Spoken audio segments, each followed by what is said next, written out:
पूरे देश में और पूरे मुंबई शहर में, पूरे महाराष्ट्र में अगर सड़क पे उतरकर कोई गरीबों के लिए आवाज उठा रहा है, कोई इस देश के लिए अगर आवाज उठा रहा है, कोई गरीबों के लिए अगर कोई लड़ रहा है, वो सिर्फ और सिर्फ कांग्रेस पार्टी आपको दिखाई देगी। जो बड़े गर्व से कहते थे कि हमें एक बार सत्ता दो, हम महंगाई कम कर देंगे, हम बेरोजगारी खत्म कर देंगे, हम महिलाओं का सम्मान जो है रखेंगे, ये वही लोग हैं जिन्होंने सत्ता पाने के बाद सबसे ज्यादा अगर दुष्ट काम किया है तो महिला के ऊपर अत्याचार करने का अगर कभी काम हुआ है तो भारतीय जनता पार्टी के सरकार के टाइम हुआ है। इनके मंत्री, इनके नेता, इनके सांसद, इनके कार्यकर्ता इतने बेशरम हैं, जरा सी भी शर्म नहीं कि वो किसी को भी गालियां देते हैं, किसी भी मजहब के बारे में कुछ भी कहते हैं और मंचों से खड़े होकर प्रशासन को, पुलिस को, बीएमसी को, सबको गालियां देते हैं। ये गालियां इसलिए देते हैं कि लोगों का ध्यान भटका रहे। आज परिस्थिति इस देश के अंदर ऐसी है, करने का काम अरबियों का करते हैं, ऐसी दो चरित्र जो है हमारे प्रधानमंत्री जी की है। आज इस देश के अंदर क्या हो रहा है, देश के लोगों को कहते हैं कि सोना मत खरीदिए, देश के लोगों को कहते हैं कि बाहर घूमने मत जाइए, देश के लोगों के ऊपर सही बात करने की बात करते हैं और दूसरे दिन ही खुद ही घूमने चले जाते हैं। तो इस तरीके से जो है देश चलाने का काम हो रहा है। मजहब में एक दूसरे से लड़ाने का काम कर रहे हैं, किसी के बारे में सोच नहीं। बिजली का दाम इस तरीके से हो गया है कि एक दिन नहीं, एक घंटा अगर आगे हो तो आपका कनेक्शन बंद हो जाता है और कोई पूछताछ नहीं है कि बिजली कितनी हमने यूज की है, कितना आ रहा है। हमें ब्लैकमेल करके जो है इतनी गर्मी में कई गरीबों के घर में आज इलेक्ट्रिसिटी नहीं है और उनको लाइन में खड़े रह के पेनल्टी भर के जो है वो बिजली लेनी पड़ रही है। आज लोगों के यहाँ खाने का ठिकाना नहीं है। आज बांग्लादेशी के नाम पे पूरे मुंबई शहर के हॉकर्स को मारा गया। ये हॉकर्स के काम के अंदर हमारे यहाँ के रहने वाले लोग हैं, उत्तर भारतीय लोग हैं। इनको आप वोट चाहिए तब अपना बनाते हो और बात काम खत्म हो जाता है तो बांग्लादेशी के नाम पे मार के उठाते हो। पूरे मुंबई शहर में 1 लाख से ज्यादा हॉकर्स जो थे, जिनका टाटा कंसल्टेंसी ने सर्वे करके उनको जो है हॉकर स्थापित किया था, उनको अभी तक का बिठाने का काम नहीं किया, लेकिन बांग्लादेशियों के नाम पे सबको मार के भगाने का काम किया। मैं सरकार से पूछना चाहता हूं कि इतने हॉकर्स को तुमने बर्बाद किया तो बताइए आपने कितने जो है वो बांग्लादेशी को पकड़ने का काम किया। हर एक जगह पे एक एक आदमी को छोड़ रखा है। कोई यहाँ जाके किसी के घर में घुस के आतंक करता है, कोई किसी के बिल्डिंग में जाके आतंक करता है, कोई किसी के सोसाइटी में आतंक करता है और खाली खाली प्रेस वालों को ये बताते हैं कि आप लोग ये बताइए और फिर जाके इनसे ये पूछिए, उनसे वो पूछिए। ये प्रेस वालों को भी समझना चाहिए कि इनके घर में भी चूल्हा जलने की समस्या आने वाली है। राहुल गांधी ने जब जब जो कहा पिछले 2-2 सालों में, वो बातें सामने आई और देश के सामने आई है। कोरोना के टाइम पे उन्होंने कहा था कि बहुत बड़ी समस्या आने वाली है। लाखों लोग जो हैं वो बीमारी के लगते मर गए। शमशानों के अंदर लाइनें लगी थी, कब्रिस्तानों में लाइन लगी थी, लोगों को दवाइयां नहीं मिल रही थी। कई लोग मुंबई से गांव जाते आते ट्रेन से कट के मर गए, कई रास्ते में मर गए, कई पिक्चरें बनी, लेकिन उसके ऊपर कुछ नहीं होता।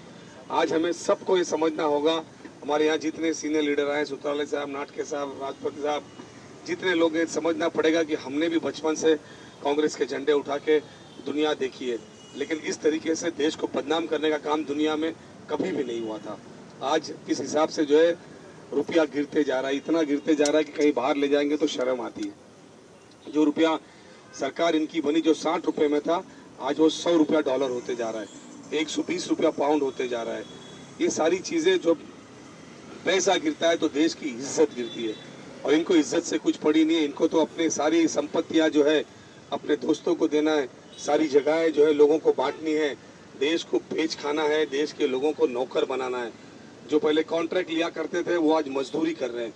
देश में सिर्फ 5 लोग जो हैं वो बड़े उद्योगपति बनते जा रहे हैं। पूरा मुंबई शहर, पूरा देश देख लो, एयरपोर्ट देख लो, प्लेटफॉर्म देख लो, गाड़ियां देख लो, सारी चीजें देख लो, ये 5-10 लोगों के हाथ में पूरा देश दिया जा रहा है। इस तरीके से अगर हुआ तो याद रखना, अमेरिका में जिस तरीके से नॉर्मन बैंक में हुआ था, जब भी ये लोग डूबेंगे पूरा देश डूबेगा। उसी तरीके से ये 4-5 लोगों को अगर देश हाथ में दिया गया तो ये जब भी बर्बाद कर देंगे, देश को पूरी तरीके से बर्बादी का सामना करना पड़ेगा। आज किसी गरीब आदमी का 1000 रुपया बैंक जो है वो माफ नहीं करता है। आज अगर किसी रिक्शा वाला, कोई नौकरी करने वाला, कोई अपनी तरीके से लोन लेता है, घर दिखा के लोन लेता है, तो उसके इंटरेस्ट माफ नहीं होते। लेकिन बड़े बड़े कॉर्पोरेट कंपनी का 30-30 हजार, 40-40 हजार, 50-50 हजार करोड़ रुपया डायरेक्ट जो है माफ करने का काम ये सरकार कर रही है। एक कॉर्पोरेट्स को बचाने के नाम पे इतना बड़ा जो है भ्रष्टाचार हो रहा है, लेकिन कोई इस पे बात करने के लिए तैयार नहीं। किसान आत्महत्या कर रहा है और यहाँ के मंत्री जो है दांत निकाल के हंसते हैं। उस गांव में जाने के लिए उनको वक्त नहीं है। ये किसान जो हमारा पेट भरता है, जो हमारा अन्न जाता है, आज उनकी परिस्थितियां क्या है। घर के अंदर कोई चिराग जलाने वाला नहीं, घर में कोई खिलाने वाला नहीं। स्कूलें मुंबई शहर की उठा के जो है बंद करी जा रही है और अपने अपने लोगों को चलाने दी जा रही है। ये स्कूल, ये सड़क, ये पानी, ये महानगर पालिका का कर्तव्य है लोगों को देना, वो भी फ्री देना। और ये लोग जो है अपने लोगों को स्कूल बंद करके बेचने का काम कर रहे हैं। आप देखिए थोड़े दिनों के बाद ये आपके घर के अंदर, अभी सोना के जरिए जो आपके घर के अंदर कितना सोना है वो देखेंगे, आपके घर में कितना सामान है उस पर भी आ जाएंगे। टैक्स पे टैक्स, टैक्स पे टैक्स, टैक्स बढ़ाते चले जाएंगे, लेकिन आमदनी के बारे में सोचेंगे नहीं। आज परिस्थिति बहुत ज्यादा खराब इस देश की है। याद रखना, आने वाले कुछ दिनों के अंदर किसान आत्महत्या करता था, इस साल के आखिरी तक का इसी तरीके की परिस्थिति रही तो सुताले साहब बिजनेसमैन आत्महत्या करेगा, नौकरी करने वाला आत्महत्या करेगा, कहाँ से लाएगा? उद्योग ही नहीं रहेंगे। आप इस तरीके से अगर सारी चीजें बेचते चले जाओगे तो बचेगा क्या?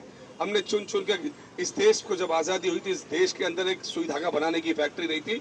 ये कांग्रेस की देन थी कि जिस टैंकों पे खड़े होकर आज मोदी जी फोटो निकालते वो कांग्रेस की देन। जितने एम्स थे, जितने डिफेंस बने, जितने सारी कॉलेजेस, जितनी सारी समस्या इस देश के अंदर थी उस वक्त और जो उसको बनाई गई वो सिर्फ कांग्रेस के टाइम पे बनाई गई। जो संपत्तियां कांग्रेस ने बनाई थी वो सारी कम संपत्तियां जो है, जितने इंस्टीट्यूशन है, ये भारतीय जनता पार्टी अब बेचने का काम कर रही है। ये खुद बनाने का काम नहीं कर रही है, एक एक करके जो है बर्बाद करने का काम कर रही है। मैं आप सभी लोगों से चाहूंगा कि ये आवाज जो है वो आवाज जो है घर घर तक पहुंचाना चाहिए। अब इनके बारे में ये जो बेच रहे हैं इसके बारे में कोई चर्चा नहीं करे, लोग मर रहे हैं उसके बारे में कोई चर्चा नहीं करे, किसान आत्महत्या कर रहा है उसके बारे में चर्चा नहीं करे।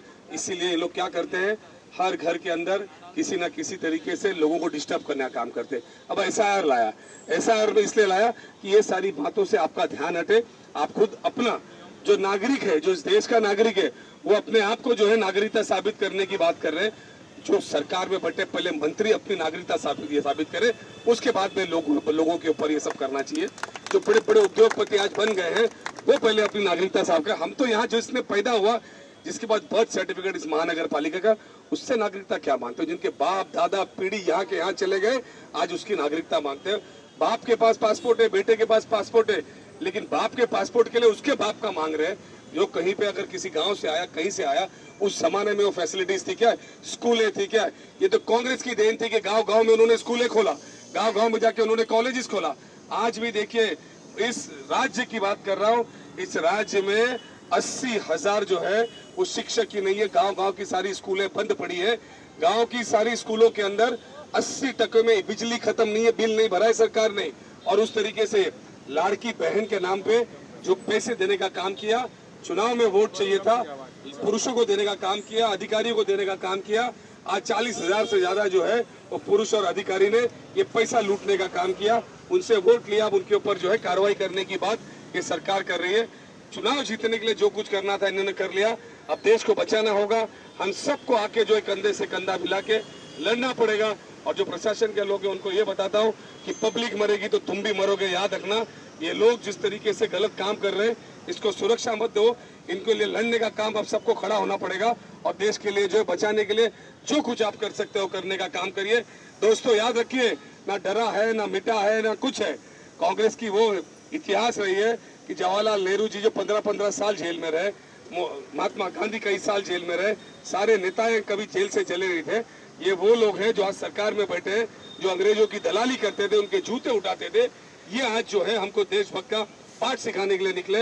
ये सारी बातें लोगों तक पहुंचानी पड़ेगी। मैं चाहता हूं कि इस बात को हम खाली घर घर तक नहीं पहुंचाएंगे, अपने मोबाइल के जरिए, अपने इंस्टा के जरिए। आज नौजवान जो है रोड पे आ गया है, भीख मांगने की नौबत पे आ गया।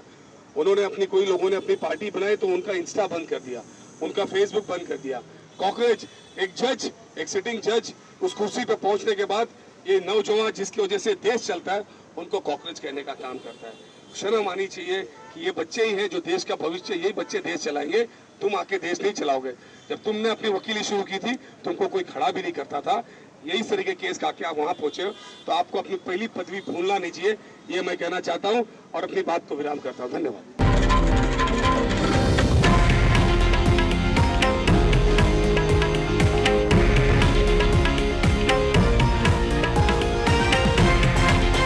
हे आहे देशातील नंबर 1 न्यूज नेटवर्क आणि आपण पाहत आहात TV9 मराठी, एकमेव।